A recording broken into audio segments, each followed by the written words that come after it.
Xo'p, ekoga keldik. Ekoda hech qanday biz e'lon qilayotgan datamizni, o'sha chiqarmoqchi bo'lgan datamizni tipini, data type'ini aytib bermaydi.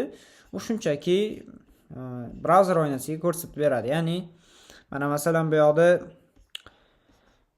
bularni o'sha 5 bo'lsa 5 ni qaytaryapti, string bo'lsa string qaytaryapti, 3 tursa shunchaki qiymatni qaytarib beryapti. Bu yerdagi asosiy farq bor.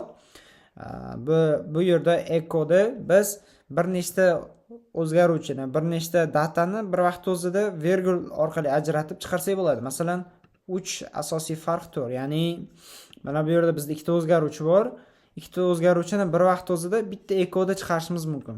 Bu boshqa mana vardan asosiy farqi, ya'ni printdan ham asosiy farqi shu hisoblanadi. Va o'sha datalarni, chiqayotgan datalarni data type'ini, ya'ni type'ini aniqlab bermaydi. Xo'p, printning barchasidan asosiy farqi u ham o'sha data type aytmaydi va o'zida ikkita o'zgaruvchini bir vaqt o'zida virgul orqali ekoga o'xshab chiqarib bo'lmaydi. Masalan, mana bu yerdan bu yoqdan bunday qilib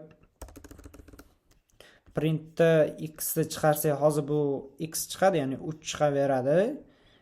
3 chiqadi. Mana bu yoqda qo'shilib ketgan. Buni agar virgul qilib y qiladigan bo'lsak, bizda hozir error beradi. Chunki bizda mana 41 line da bu yoqda ko'rsatmagan line, lekin mana shu yerdanligi aniq, chunki errorimiz virgulda bo'lyapti. Bu degani o'sha printda bir vaqt o'zida ikkita o'zgaruvchini yoki chiqarib bo'lmaydi virgul orqali ekoga o'xshab. Xo'p, eko va printdan ham shu tariqa o'tib ketamiz. Ular haqida gaplashdik. Data types. Data types ham hozir orada o'tib ketdik. Data types mana yana bir bo'limda o'tamiz. String bu. O'sha matnlarimiz string text hisoblanadi. Integer bu sonlar, raqamlar, raqam deyiladi. Ya'ni butun sanoqda ishlatiladigan butun sonlar, raqamlar. Raqam bu o'sha 1 dan 9 gacha bo'lsa, bu butun sonlar. Float bu, ya'ni yonida yana double anusi bor, qo'shimchasi bor. Ya'ni kasr son bor, onli kasr bor. Butun bo'lmagan sonlar. 1/100, 1/1 masalan.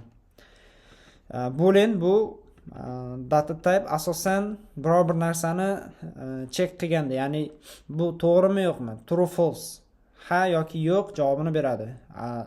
Strix, ya'ni o'sha kodida 1 0 yoki true false bo'lib ishlatiladi. Array bu massiv. Array o'zida bir nechta qiymatlarni jamlab turuvchi deb tushunsak bo'ladi. Hali ularga yana bir to'xtalamiz. Xo'p, object bu o'sha obyekt ichida aynan biror bir narsani ma'lumotlari bo'ladi. Ya'ni masalan, biror bir penalni tasavvur qilamiz. Ana shu penal objekt bo'lsa, ichida o'sha penalning ichidagi ruchkalar, masalan, qizil ruchka bor, ko'k ruchka bor, oq ruchka bor, masalan. Bu o'sha objekt bu bitta penal, ya'ni obyekt, bitta obyekt. Array esa o'zida obyektlarni jamlash mumkin. Ya'ni bitta sumkani tasavvur qilamiz yoki bitta qutini tasavvur qilamiz. Uning ichida 4 ta penal bo'lishi mumkin. Array bu sumka, penallar bular obyektlar. Xo'p, keyingisi null. Bu shunchaki bo'sh to'plam. Resource bu o'sha resource, ya'ni resource bu o'sha biror bir fayl ichida tasavvur qilamiz, biror bir fayl ichida boshqa faylni ulash. Ya'ni resource ichida to'g'ridan-to'g'ri string ishlata olmaymiz yoki bo'lmasam to'g'ridan-to'g'ri integer ishlata olmaymiz. U o'sha biror bir fayllarni ulashda bizga yordamga keladi. Bu yerda biror bir example bermabdi. Agar example berganida ko'p ketadi. Sabab agar hozir o'zimiz qiladigan bo'lsak, bizda xatolik beradi, chunki bu faylda link yo'q, o'qimaydi. Xo'p, string mavzusi. Stringlar bular o'sha boya aytdik, text. Ya'ni biror bir matnlarda, gipermatn